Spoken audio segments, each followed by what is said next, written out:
there. Subscribe to my channel. Assalamualaikum warahmatullahi wabarakatuh. Hai saudara-saudariku sekalian, apa kabar kalian semua? Semoga sehat selalu ya, dan jangan lupa bersyukur untuk hari ini. Oh iya, aku ada reminder nih buat kalian semua, kalau keluar jangan lupa ya pakai masker dan rajin mencuci tangan juga. Masa jaga kesehatan aja nggak bisa, apalagi jaga hati, hehe. Hai, perkenalkan, nama aku Herliani Sapitri. Aku merupakan mahasiswi dari Universitas Lampung Mangkurat, Fakultas Keguruan dan Ilmu Pendidikan, Prodi Pendidikan Pancasila dan Kewarganegaraan, mahasiswi semester 3 dari kelas A1.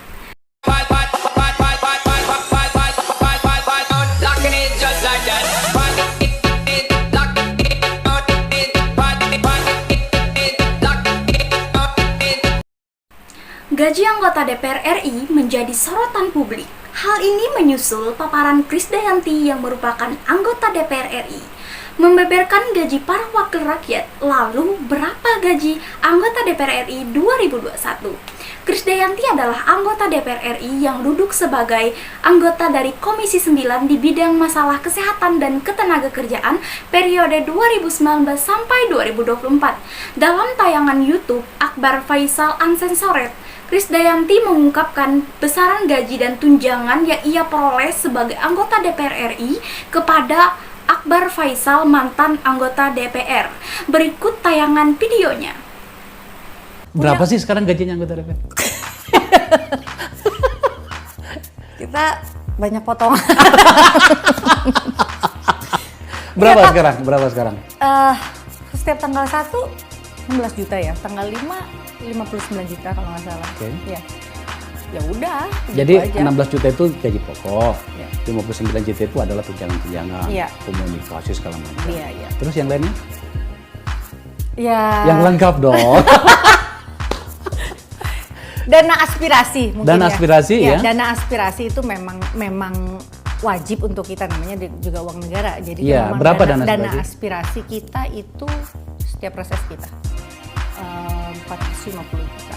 Itu Berapa kali dalam setahun? 5 kali dalam setahun.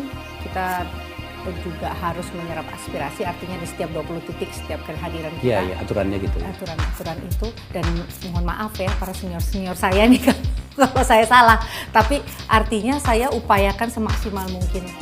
Saya akan tergetar hati saya kalau saya nggak menyampaikan tugas-tugas saya untuk nilai-nilai kemasyarakatan. Dana aspirasi tadi 450 juta 5 kali dalam 1 tahun. Yang dana yang berikutnya apa lagi tadi?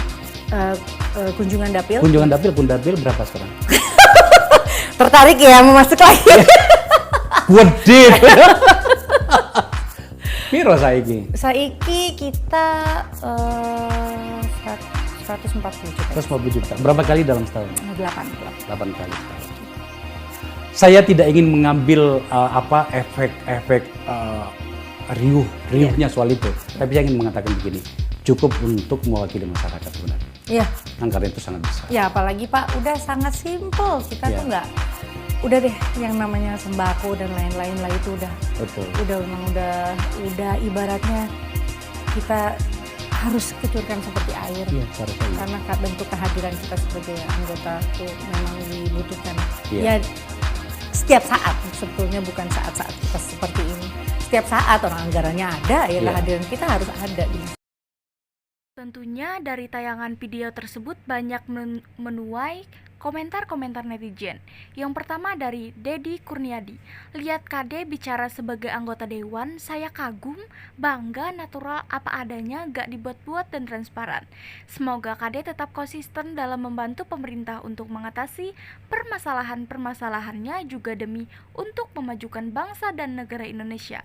Komentar kedua dari dunia kripto dan investasi. KD membuktikan kerja nyata, kita nggak butuh politikus yang pintar ngomong, bersilat lidah, jawabannya akrobatik sampai kelihatan pintar kayak profesor. Kita butuh politikus yang kerja nyata, tahu berattitude dan tahu cara menghargai orang. Tahu apa itu kerja, tahu apa itu disiplin, mau belajar dan nggak baperan. KD semua punya itu. Salut mbak, nggak usah urus omongan orang yang nggak penting. Maju terus KD. Dan tentunya juga memuat komentar-komentar negatif. Yang pertama dari Casper Kuncoro.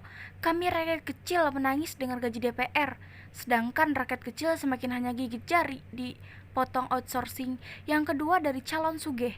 Jadi ingat pejuang pendidikan, para guru honorer yang per bulan digaji 150 sampai 250-an. Beliau yang tidak terlihat oleh media. Yang ketiga dari Balada Ojol. Setiap bukade yang terhormat tertawa bahagia, hati ini terasa teriris tipis. Yang terakhir yang keempat dari DPR, dari Natur Soul. DPR pakai uang negara maksimal walaupun kerjanya minimalis. Nah, sekarang kita akan memberikan tanggapan berdasarkan disiplin-disiplin ilmu. Yang pertama dari ilmu ekonomi. Dari aspek ekonomi sendiri, sayangnya jumlah gaji dan tunjangan anggota DPR yang tergolong besar ini tidak sebanding dengan kinerja mereka.